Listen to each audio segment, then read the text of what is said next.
So one way in which costs can be organized is according to the product.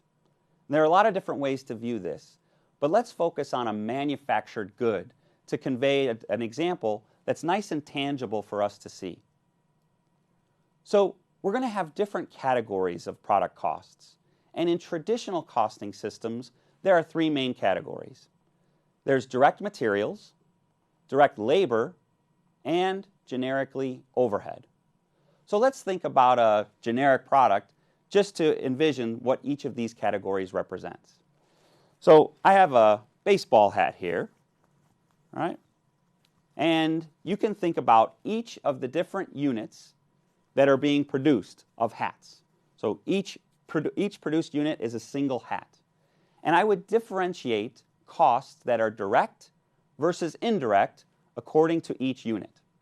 So direct materials would include the felt or cloth material that the hat is made of, the plastic inserts that exist, the labels, the cardboard that sits under the bill, and of course whatever's on the hat as well and what it's made of. These materials are considered direct because you can see these materials in each unit. Each unit's cost of materials is directly associated with a single unit, a single hat in this case. The same thing can be said about direct labor. Even though we can't see the labor happening in this video, we know that there was an individual person that put together these hats. And the wages and salaries that we paid that individual for putting together this particular hat would be considered to be direct labor. Those costs are directly attributable to this unit. Now there's a third category, overhead, and that's a very broad category because that includes all of the other costs that are not directly attributable to the hat, but are necessary for the hat's production. So examples of that would be the rent that was paid for the factory, the salaries that were paid for supervisory staff, the wages that are paid for the janitorial staff to keep the factory safe and clean, and so on and so forth. All of those costs are often included in the overhead category. Indirect costs because they're not directly attributable to any one particular unit, but certainly necessary in order to get the hat produced. Now there are different stages at which we account for the costs of our hats. And the two main stages are inventory and cost of goods sold. Inventory is treated as an asset for financial accounting purposes. And the reason for that is because the costs incurred in creating the inventory still represent a resource that we own.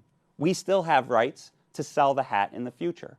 So that is a resource that we have, or in other words, an asset that we maintain ownership of.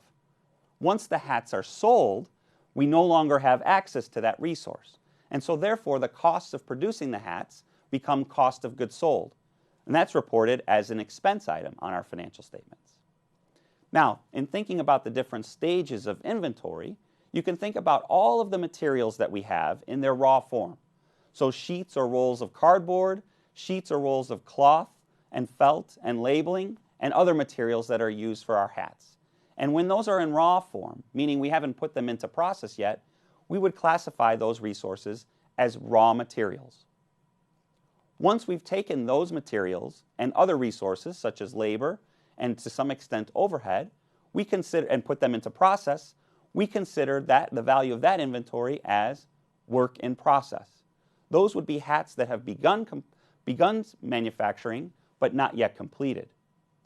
Once the hats have reached a finished state, we would classify those costs as finished goods. Those would be hats for which the work is now completed and the hats are ready for sale. And again, once they are sold, the costs would then be classified as costs of goods sold. Now let's think about how we can account for the costs that we incur in our manufacturing process according to products. Specifically, we'll be talking about product-based costing systems. And we have two examples that we'll be exploring in this course. The first is process costing, and the second is job costing. With respect to process costing, these systems have the following features. Costs are organized by type of process. Costs are allocated to products based on quantity usually. And finally, these systems are often used in high volume settings, meaning that we're manufacturing a lot of the same good. To visualize a process costing system, You could think about the three categories of cost that we identified earlier: direct materials, direct labor, and overhead. And we could think about the different stages of production. We can think about production department A, production department B. And perhaps production department A is all of the cutting and sorting of the raw materials, and production department B is the compilation of the good, putting all of the materials together. Once we've worked through both of those work in process inventory stages, then the hats move into the finished goods inventory stage. And finally, when they're sold, the costs are classified as an expense in the category cost of goods sold. So process costing systems has to do with the organization of the different categories of costs according to the process engaged to complete the good or service. In contrast, another system would be job costing. Job costing organizes costs by job or engagement. It allocates costs to products or services based on the usage of different resources. And job costing is useful in very customized product settings. To visualize job costing systems, we have the same categories: direct materials, direct labor, and manufacturing overhead, again, assuming we're in a good-based environment.